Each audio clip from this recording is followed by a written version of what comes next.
Today's session reflects some of the big questions that we tackle in a sophomore program called Transformative Ideas, which I have the pleasure to direct. In Transformative Ideas, students explore life's big questions of meaning, purpose, and value without the pressure to perform.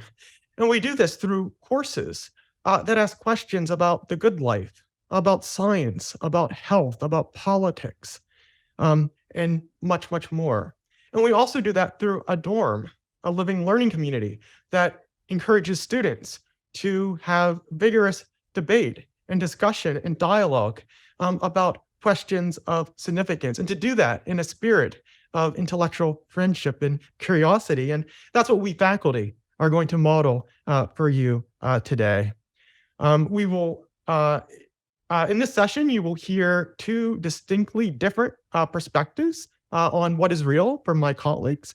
From Maria Gorlatova, who is the Nortel Network's Assistant Professor of Electrical and Computer Engineering from the Pratt School of Engineering, and also Ásta, who is the Professor of Philosophy of Trinity College of Arts and Sciences.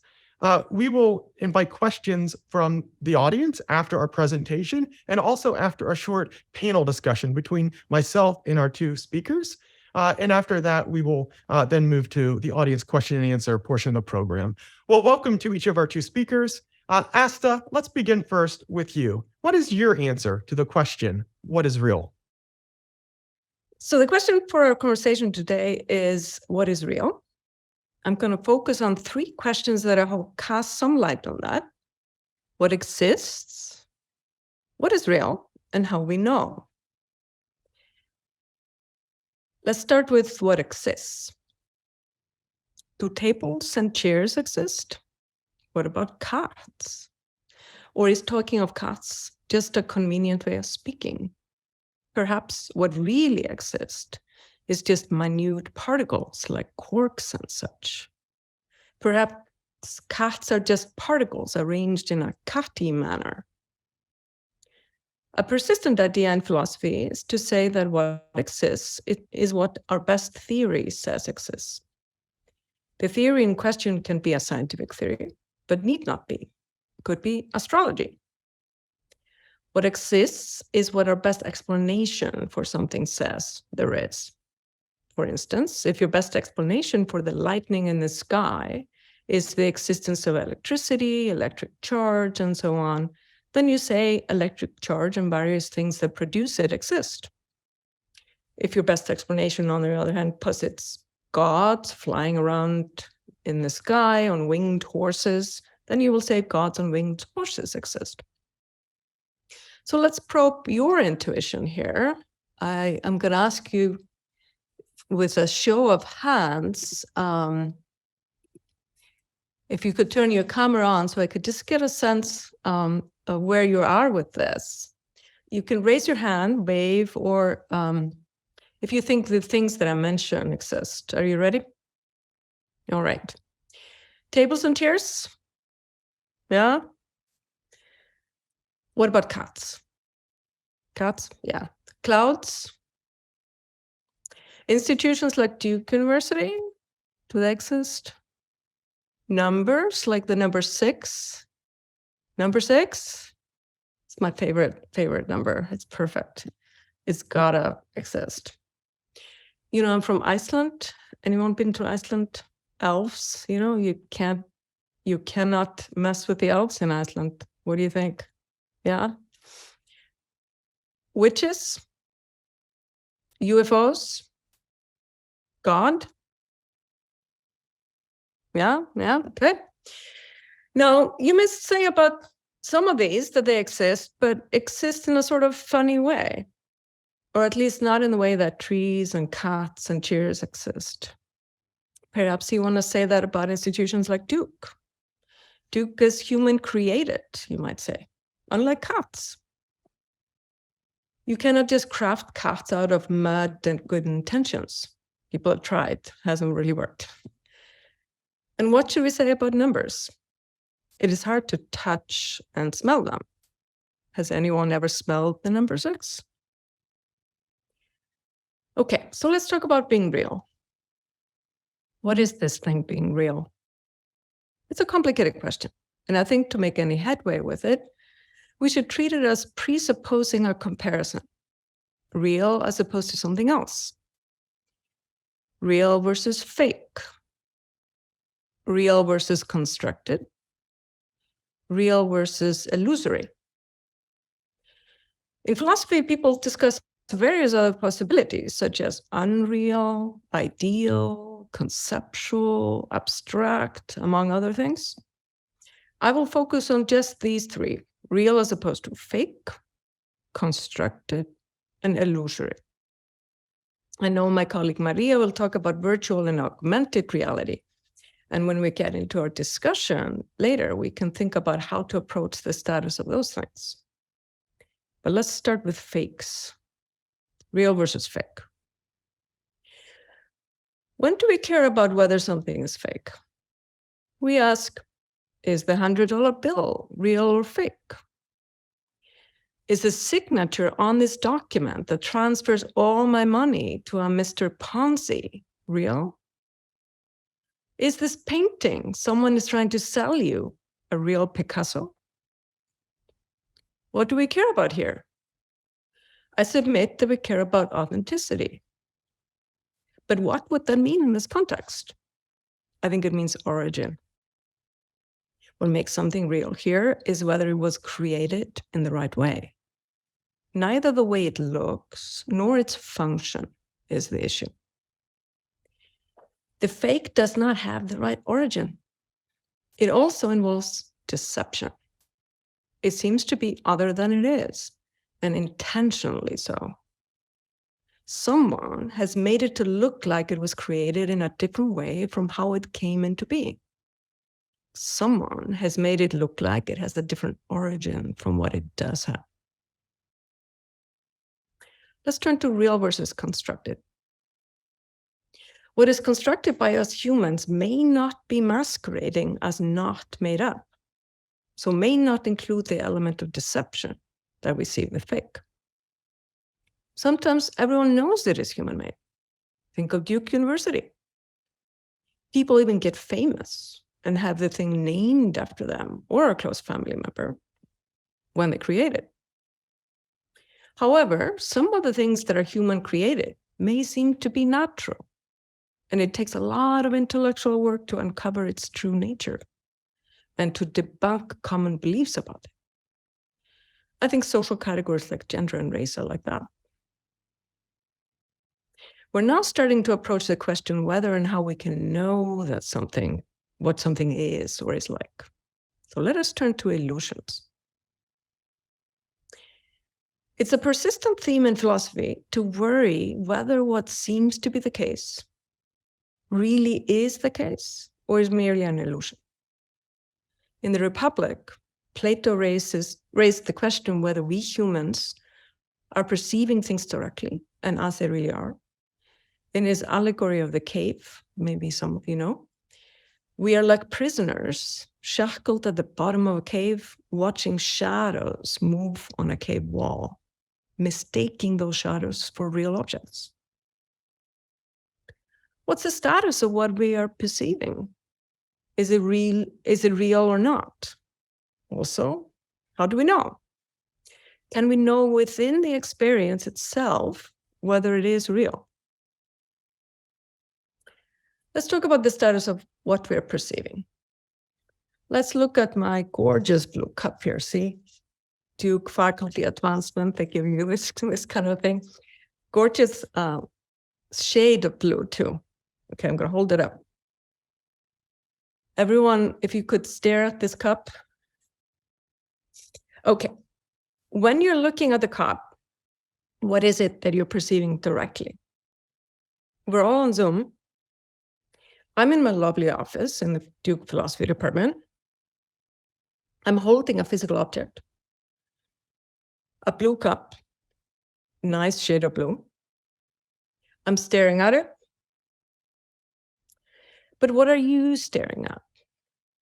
Are you staring at the cup? Or are you staring at an image on your computer? Perhaps you're even on your phone.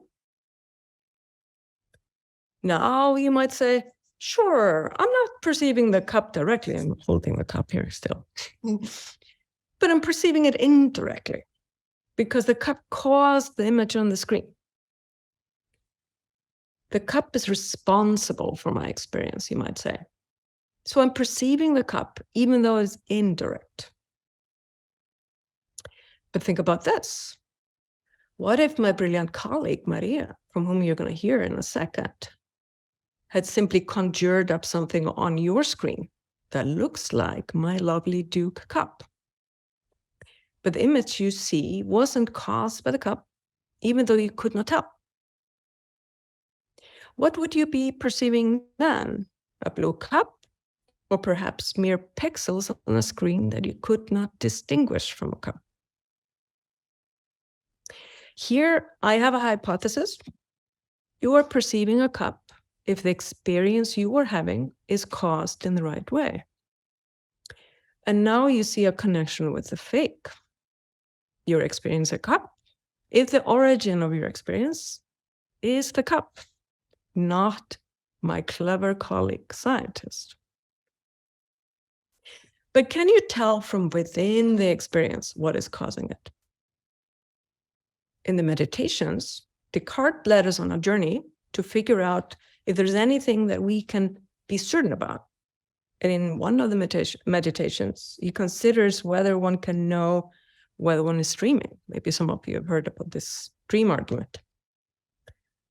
Yes, these sort of questions did not start with the movie The Matrix. Think about your own dreaming. Can you tell from within the dream that it is a dream? Does your dream come with a little sticker in the corner that says, "You are dreaming now"? Or is it only after you wake up that you know you were just dreaming? That is what Descartes thought. We're now approaching the topics my colleague Maria will tell us about, virtual reality and augmented reality. Then in the discussion after, we can think about how such things are like Descartes' dreams or fake Picassos. Thank you. Thank you so much, Ásta. And one thing I know that's real is that was a really great start to this conversation. And now over to you, Maria. Same question. What is real? Absolutely delighted to be here. It is such a pleasure to be participating in this conversation as I deal with the question of what it's like to create alternative realities on a day-to-day basis. And yet Ásta is raising lots of questions that I have never truly considered. So my group works on creating virtual and augmented reality. And it does not solve the questions that Ásta has raised. Rather, it raises a lot of additional questions that are within this domain. So let me tell you briefly about what virtual and augmented reality truly are. They are often mentioned. They often mentioned together, but they really are quite different. Virtual reality is meant to place a user in a fully virtual world. The user wears a headset that blocks the view of the world that is in front of the user. So the headset is intended to have you not perceive what is actually around you. And this allows you to be placed in a world that is completely different from yours. Virtual reality is quite is commercially viable at this point. A lot of virtual reality applications exist, and if we were to put virtual and augmented reality on a map of how far in the future are they from everyday use, virtual reality would be closer. Augmented reality, you also wear a headset or you can use a phone to generate an augmented reality experience. But the principle of it is quite different in that we add virtual content to the world that is around us. So think of a Pokemon Go, for instance, that you build a Pokemon inside the space that is around you. So while you also wear a headset, the principle of headset operation is very different, that you do not block the outside view, but rather you use a see-through headset and a small display that adds virtual content to your view of the real world. And I absolutely love Ásta's use of the word illusion. That is the word that we use every day. Both virtual and augmented reality strive to create a perfect illusion. We do strive to create a virtual experience that is indistinguishable from real. But we are not quite there yet. You can tell that you are in a virtual world. You can tell that the object is not real. You cannot tell if you're not within a dream, but you can absolutely say that this is not reality. There are signs that pixel quality is not quite there for virtual reality. The lights and shades and virtual combustibility are not quite there for augmented reality. But nonetheless, the experiences are already very engaging. They have lots of uses, and it is absolutely clear that they will become better and better and closer to be able to fool your senses very shortly. So virtual reality is really about putting you in context of an entirely different reality. Again, the view of the world around you is completely blocked. And this allows us to create an environment around you that is just entirely different from yours. And this is, I want to stress that this is not like the movie, that in the movie, someone else controls what you see. And in virtual reality, you walk around, you see, you explore what you like, you look at what you'd like, you move your body in multiple directions as you would like. You cannot touch objects, but the way that you look at them and the sounds they make really is very realistic. So one thing that this allows you to do is to go to a reality that is distant or unreachable. You can go to a museum that is far away from you. You can explore the inside of the International Space Station. You can see what it's like on top of Mount Everest or on the North and South Pole. And this has a potential of really enriching your life, that you are able to get access to realities that you really cannot. Another use of this idea of a reality that's not reachable to you is use of virtual reality in training. That we are able to put people in environments that they cannot see on a day-to-day basis. So, for instance, we are able to create certain medical experiences or first responder situations that do not happen on a day-to-day basis. So this allows us to train people in realities that they will be exposed to in the future, but do not have access on a day-to-day basis. Another use of this idea of creating an entirely different reality for somebody is that you are able to experience a reality of someone else. And the easiest use case for this is modeling perception disorders. That if we put you in a virtual reality headset, we can very readily create for you an experience of someone who has peripheral vision loss or central vision loss, or a sensory processing disorder that changes how you process speech. This is very easy to create. They are very ready showcases, and they're transformative for people who have not seen those disorders up close. It's very insightful to get a sense of what they really are like.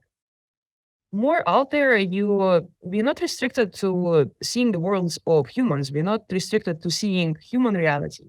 We can use virtual reality to see the world of wildlife, for instance. That there's a showcase that allows you to explore the world as a turtle would and see what turtles' reality is like.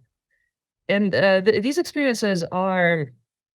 They have been showcased to improve empathy, that you truly are immersed in someone else's world. And this enriches your understanding of what their reality is like. In addition to this, where virtual reality shines already and has a potential to shine further is its use in therapy. That we can put you in a reality that is relaxing for you, or we can put you in a reality that conversely exposes you to the stimuli that we do not want you exposed in the real world. This is where use of virtual reality for treatment of post-traumatic stress disorder is very, very interesting. That from this virtual reality, you get the physiological reaction that you would get from the real reality. And this is what you can work with, and this is what you can get used to. What I'm personally finding absolutely fascinating is that virtual reality has enormous potential in pain management. It has been demonstrated to be very helpful in treatment of, in support of treatment of very painful procedures in children and adults alike. And this has the potential of reducing opioid consumption for these procedures.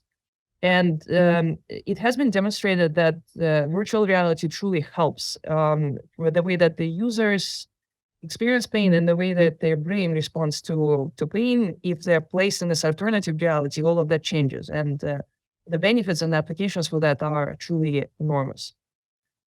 So this is virtual reality experiencing something that's entirely different from where you are right now in multiple ways. Augmented reality, again, you also wear a headset, but the goals are very different. Augmented reality is about seeing the invisible where you are. So it is about bringing out other layers of meaning or knowledge or other layers of reality in the reality that you're in. Mm. So one example of this is just showing information. So let's say that we're using a mobile phone and we are painting it towards the sky, and the mobile phone shows us the constellations in the sky. This app exists. It's really useful. It's really cool that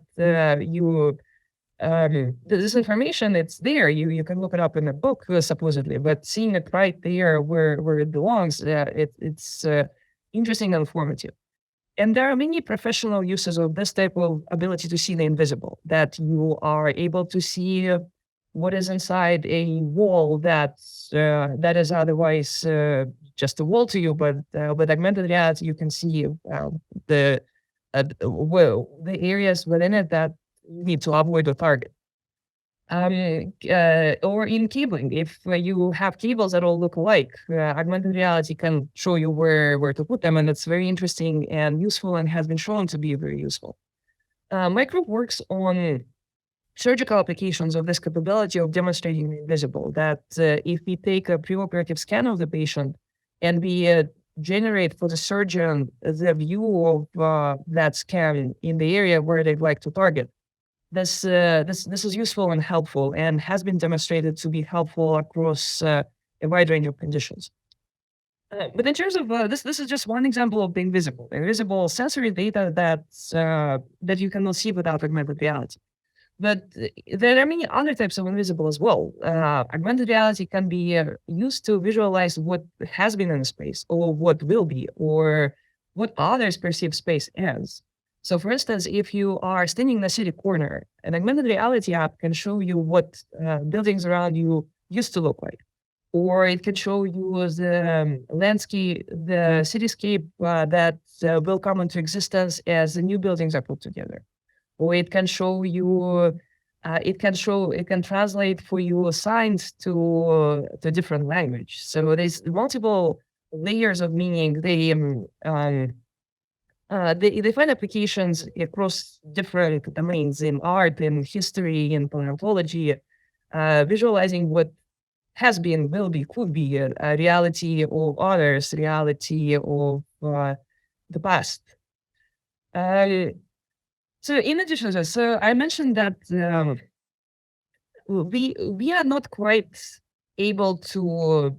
So the augmented reality it's not quite a reality. You see that it's not real. When there are hints, your perception is not quite fooled by it.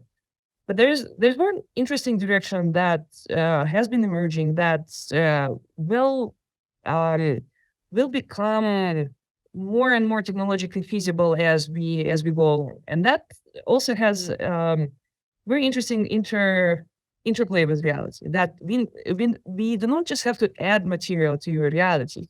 We can also erase material. We can take a space that's cluttered and remove the objects, paint them over, make the room look clear when it's messy.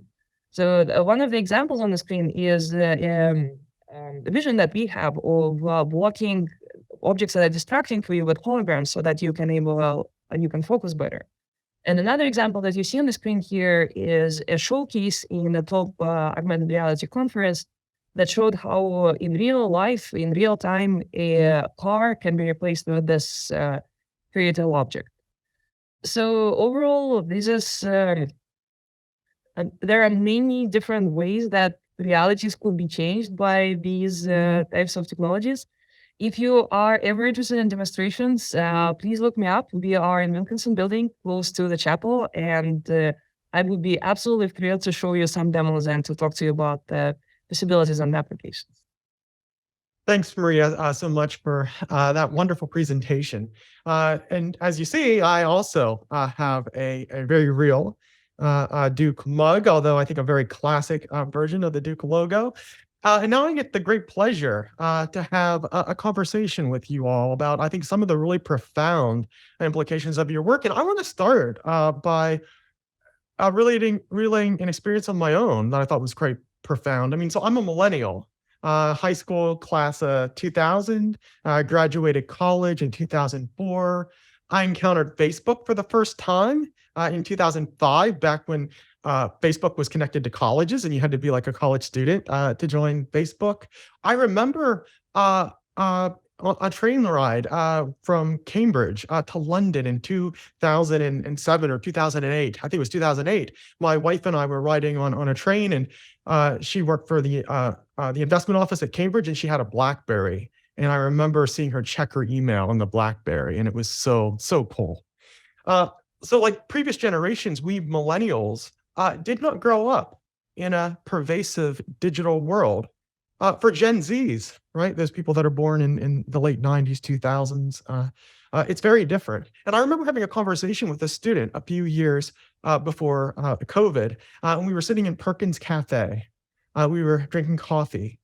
And as we were chatting, she had her phone on her table, and she pointed to her phone. And she said, "Professor," she said, "my identity is here. It's here on my phone." By which she meant my most fundamental reality, what's most important about me, how I present myself to others, how others see and come to know my identity. It's not in this physical space that you and I are occupying right here in Perkins Cafe, but rather it's in this digital world, this digital space. And this struck me as extremely self-aware, first of all, for this student. And also second, as extremely profound and far-reaching in its implications. And Maria and Ásta, I wonder if you could help us think about the implications of this generational shift from the perspective of your own work. And maybe, Maria, we'll start with you. From your work on virtual and augmented reality, you've taken us through a lot of different ways that technologies can shape us, from making my room appear clean to doing better surgery.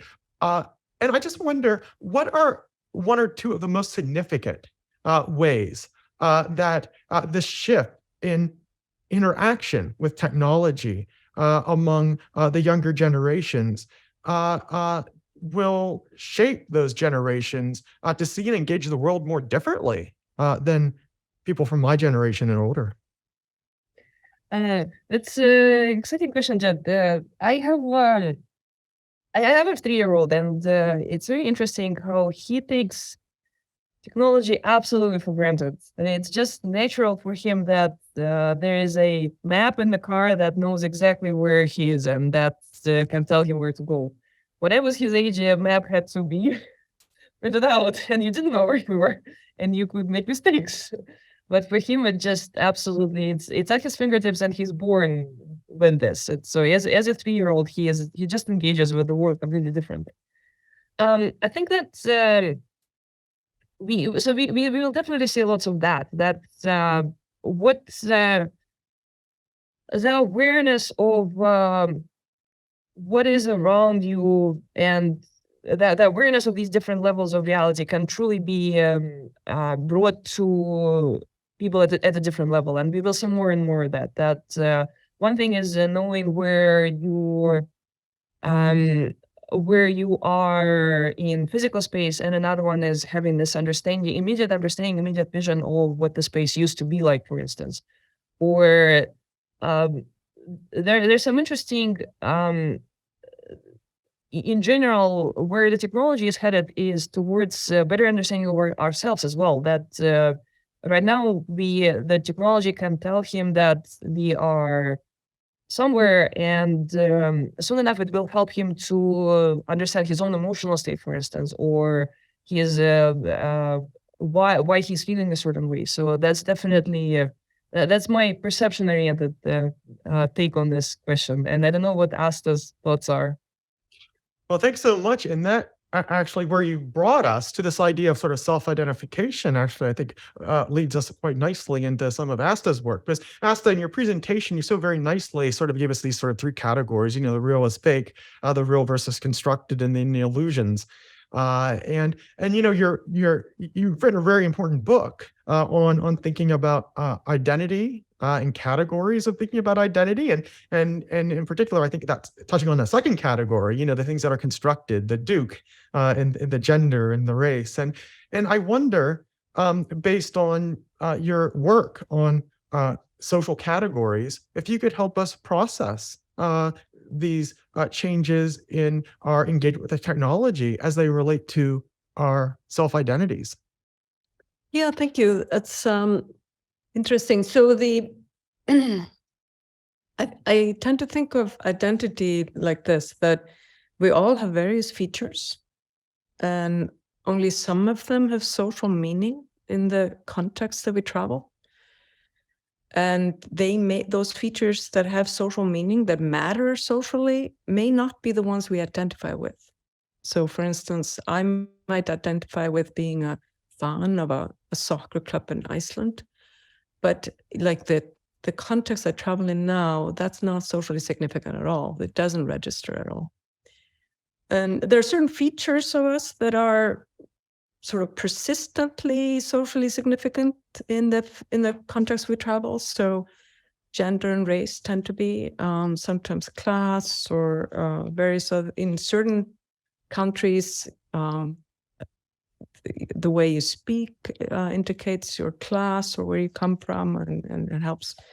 So, but you may not identify very strongly with some of those features, even though they're important for your social context.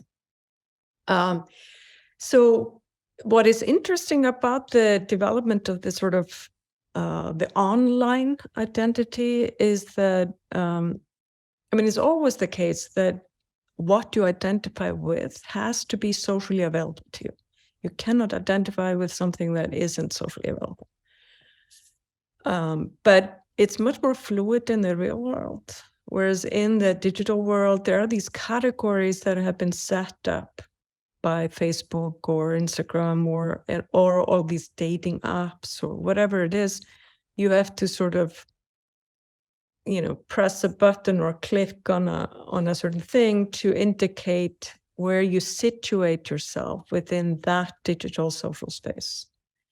We're always situating ourselves in our normal embodied social space, right? We indicate by the way we dress, by the way we carry ourselves, the way we talk, all kinds of things. We indicate how we want other people to treat us and how they want us to, how we want other people to engage with us. But in the digital space, the categories are they're discrete categories, you have to sort of, so for instance, if just talking about gender, Facebook at some point had like 2 genders, and then it had, a third, and now there's like a sea of them, and you could choose one of these things. But that you place yourself in these sort of quite fixed categories for the purposes of the social engagement. And that, of course, has effect on how you start thinking of yourself. And if you spend a lot of time on social media, then the role you play on social media is gonna influence the way you identify in other contexts. So it's an interesting moment we're living in. No, that's fascinating, Ásta, and even the way that technology can be, and social media can be designed to impact us in certain ways. So I was on a panel last week with Chris Bale, who's a sociologist who works on social media and polarization. And one thing that he pointed out was having the like button, adding the like button to Facebook, for instance, incentivized us in some ways to contribute to polarization by incentivizing us to really think about how others see us and want that attention. So we tend to say more extreme things in order to get that attention and get those hits and get that dopamine. So what you say is important.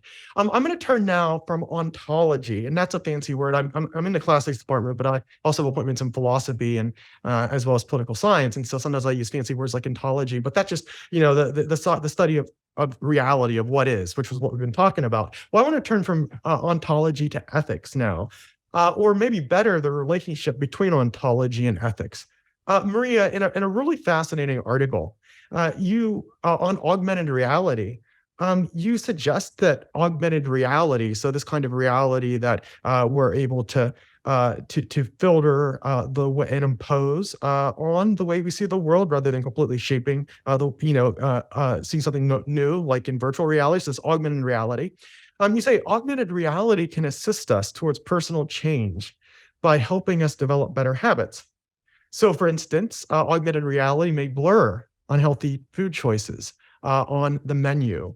Or, for example, I could wear glasses, and when I'm going through Trader Joe's in a checkout line, those little dark chocolate peanut butter cups that sometimes fall into my basket on the way out, those get blurred out, and so they no longer fall into my basket. Well, in writings on happiness, from Aristotle all the way to like popular podcaster Gretchen Rubin, who's one of my wife's favorite podcasters, free choice is the key to ethics in developing good habits and living a happy, valuable life. And on one very popular level of free choice, choice is only free if you could have chosen otherwise. So does augmented reality take away our choice and risk making decisions like what I eat ethically insignificant? That is an excellent question, Jed. So first and foremost, this is something that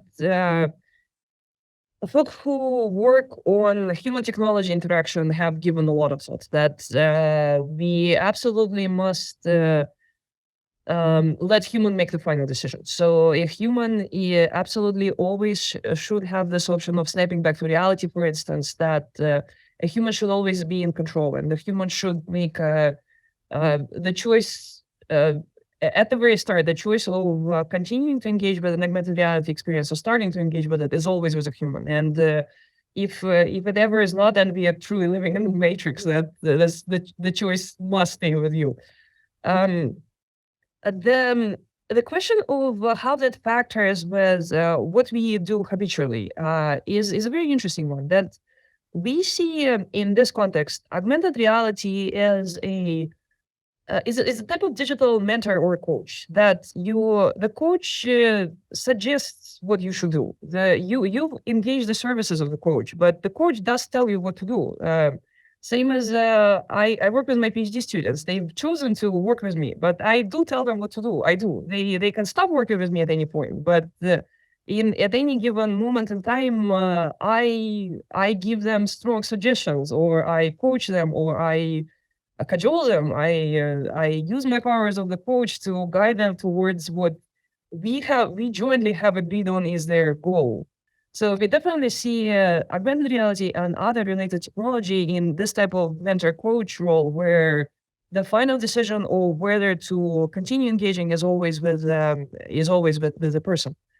For the specifics of in the moment choices, like looking at the chocolate bar, this is where this is largely unexplored, but we had very interesting discussions with people with clinical psychologists on this, and with behavioral scientists. And ultimately, it comes down to questions of that arise in cognitive behavioral therapy, for instance, or in emotional regulation. That you do have, although your reality is given to you, where you deploy attention in that reality is your choice, and how you interpret that reality is your choice as well. So if you go to a supermarket and you avoid those chocolate bars, that's your choice. Or if you choose to think about your goals rather than your immediate pleasure, perhaps your goals are your immediate pleasure, and that's perfectly valid too. So this is where we really see augmented reality in this case working on that level, as giving you perhaps working in this in the same way as you learning to deploy your attention, or you learning to make those choices, or learning to cognitively reassess the situation. Just that technology has a role in helping you do that better should you choose to use it. But that is an excellent question, and it touches upon so many deep and important and concepts that we as technologists must absolutely get right for this to not become a nightmare. Thanks, Maria. I'm going to ask a version of this to Ásta, and then we'll turn it over to you, the audience. And so Ásta, one of the things about philosophers, for those of you who didn't major in philosophy, philosophers love to argue. And so you can always tell that a book has made an impact by the strength of its critics. And then you get to respond to your critics. And in a wonderful essay, Ásta, when you respond to your critics, you say the following about social categories, the social categories we live by. So I'm going to quote from the response to your critics. It is about other people to some extent, but mostly about the social setting you find yourself in, with its values, norms, practices, and material conditions. Those are the things that determine what is possible for you to be, and other individuals in our groups assign you roles in accordance with that. They are the foot soldiers who enforce the values of the social setting you find yourself in, the foot soldiers who enforce the ideology, if you will. And I wonder if your theory renders the question I just asked Maria as missing the point. Perhaps the focus shouldn't be on what the individual should do, an individual choice, which is how I framed the question to Maria, but rather maybe our attention should be on how we can shape the systems to enable us to make better choices, better systems, better societal settings, better choices. In this case, being unable to choose otherwise, or having your choices at least seriously constrained, is just part of social reality. So let's just focus on having better systems to have a better reality.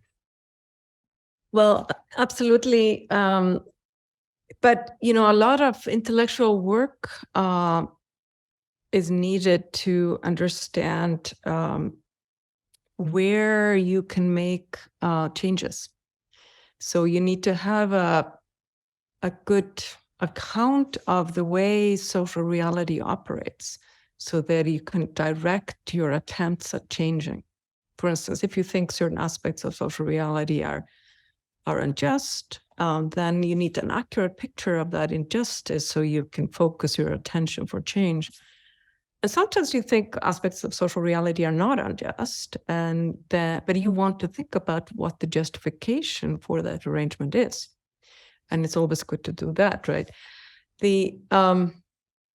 But we are, Otto Neurath, he has this sort of metaphor that we as theorists, but also as people, we are in the middle of an ocean on a boat. And so any change that we're trying to enact is gonna be like when we're trying to fix our boat in the middle of the sea. We're never gonna be able to pull it up to dock and fix it, on dry land. We have to be doing things piecemeal and take everything into account. One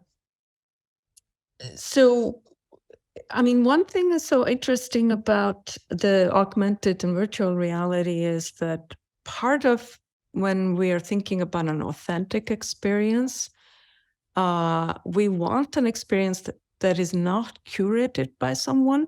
We want an experience that isn't about going to Disney World or Disneyland or a theme park, but actually to have an encounter that is ours. And maybe it's a fantasy, because the way we even frame what experience we're having has to rely on the language and the concepts we have available to us to describe that experience. So for instance, if I walk into the woods and I want to have an experience with a beautiful tree, even the way I make sense of that if I think of that as an awe-inspiring experience. Some people talk about communion with a spiritual communion. To make sense of that, you need language and concept, and all of that is social. So there's no unmediated experience in that sense. It's always going to be mediated by something social, but there's still a difference between that and then the curated experience. And the sort of the choices that you have in the curated experience are all set for you. Thank you. Well, let's get into the audience questions. And I have the first question that was asked is from Dana, and a series of questions. But maybe Ásta, just thinking with you and I can see in some ways the metaphor you gave about sort of a ship, sort of in the ocean but never on the shore, might speak to this a little bit. But maybe to put it straightforward, part of her question, she says, do any absolutes of reality exist for all? Exist all around? I'm sorry. Do any absolutes of reality that exist for all exist within or around these different perceptions? So what do you think? Well, I would invite the question. Was it Dana?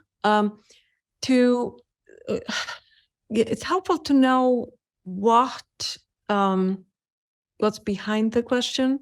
So when I approached the question, what's real, I thought, look, it's a big question. It could go in lots of different directions. To know what the alternative is and what the opposition is. So I think when we ask about absolutes, it's good to think about what would be the opposition, and often people are thinking like absolute versus relative, or something like that. And there's definitely certain there are things that are not relative, right? But so I think it would be good to know sort of what the alternate would be for a particular context. Descartes thought, talking about him in the Meditations, he thought that there was one thing he could be sure of, and that was that he was thinking. And even if the evil demon that he imagines could trick him, he couldn't trick him into doubting that he was doubting, that was something certain, right? And so if by absolute is something certain, then, all of you who are here with us are maybe doubting what we are saying, right? But the evil demon can't take that away from you, right? Yep. So sometimes what people want is something epistemic, something like certainty, and sometimes they want something that's about that doesn't change with context. Thank you. Well, we have another question, and this question is from Mohan, and this question I'm going to direct to Maria, and it's a really interesting question. Can something be real and unreal at the same time? Can something be real or unreal at the same time? Yeah, that is a fascinating question indeed, since I guess virtual reality tackles that head-on, that it's not real, but it's real as well, because it is virtual, but it's also the reality. That is a fascinating question. I think we can definitely fool your senses into believing something that is not real actually is real. So I'm gonna go with yes on this one. That something can be unreal and real at the same time. And yeah, well, definitely, and people will experience the same reality in different ways. So yeah, I'm yes on this one. Do you agree, Ásta? One of the things that one learns as a baby philosopher is like something can't be both P and not P at the same time, right? Something can't be both real and unreal at the same time in the same sense. But in different senses, sure. And that's often the paradox. And often what you do as a philosopher is to say, it seems that it's both real and unreal at the same time, the same thing. But appearances are deceiving. And it turns out that we use real in one sense, and it's real. And then we use unreal in a different sense, and it pertains to the object at the same time. And that's fine. Donald McGinnis asks a really interesting question. I mean, we've already heard Plato being referenced, and at the end of Plato's Republic, there's this myth of and Cicero, who read Plato, has something called the dream of Scipio, where instead of having somebody resurrect from the dead and goes to the afterlife, as in Plato, you have somebody dream of meeting somebody, his grandfather in the afterlife who's passed away, and so. And so, this is a work that was written, in about 50 BCE. So yeah, we've been dealing with these sorts of questions in dream and human consciousness for thousands of years. And so, how do dreams fit in to this discussion? Maria, you want to start first and then ask? Yeah, I think that's an excellent question, and there's a lot of there's a lot to be studied about dreams, and there's a lot to be said about dreams. But one of the key differences is that dreams we do not control, and technically mediated experiences we do.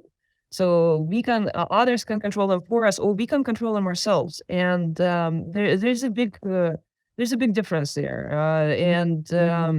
While we can definitely borrow a lot from study of dreams, technology does raise questions that are fundamental. From my perspective, technology raises questions that are fundamentally different since you do control it. Thanks. Ásta. Yeah, dreams are fascinating. Talking about Descartes, he thought that there were certain, so if we ask what can we learn from dreams, and are dreams something that we can rely on? And obviously, well, most people think you can't, except if you think Freud and psychoanalysis has things to offer, then you might come to realize certain things about yourself through dreaming, partly because there are certain involuntary things, and we all have defense mechanisms. And in dreams, we don't have control over those. And so some aspects of truth about ourselves can come into light. And dreaming when you're sleeping, and also when you're daydreaming, lucid dreams, as Larry Burke says, I suppose, pertains to the same types of considerations. Would you say, Ásta? Well, you have more control over the lucid dreams. So often, some lucid dreams are like role playing with yourself, right? You're thinking of, okay, how am I gonna do this or whatever. They're interesting, the lucid dreams where that when you're not controlling that, those are interesting kinds of cases. That's and I like what you say about the role playing. And Maria, I'm going to get you in here in a second. One of the things what I do in my classes, I teach a class called The Good Life, Religion, Philosophy, and Life's Ultimate Concerns, with some friends in the philosophy department and some other colleagues across the university. And one of the things we try to get our students to do is to play with ideas, to be able to awaken the imagination. And role play, dialogue is part of this, right? So one of the assignments for this class is the students are going to be playing and performing a dialogue between major figures in these traditions, like a John Stuart Mill and utilitarianism meets, St. Paul and Christianity, meets the Buddha, and playing this role playing conversation to engage the imagination for different ways in which life could be. Maria, virtual reality, augmented reality, might that have a role to play in this imaginative role playing of you could be so worried about maybe this manipulating you, this kind of technology taking agency away, but might it be able to expand our agency? Yeah, absolutely. One very interesting thing about mental imagery, such as you would have in these imaginary dialogues, or in role playing, or in other types of experiences, is that, first of all, people have different abilities to create mental imagery, and some people are significantly worse at it than others. So this is one role where technology can truly help some people. The other part is that mental imagery dissipates very quickly, and without conscious control, it dissipates very, very soon. And it affects. It's cognitively taxing, so it interferes with our abilities to do other things. So this interplay of purposeful mental imagery and role of technology, that's a fascinating area in and of itself. I am certain that we will be able to create truly enriching, important experiences in this specific way if we jointly harness the power of mental imagery of the person and add technology to help in it. Thank you. Well, I don't know about the audience, but I have had a really good time, and I'm quite certain of that, and I've learned quite a lot. So I thank you both.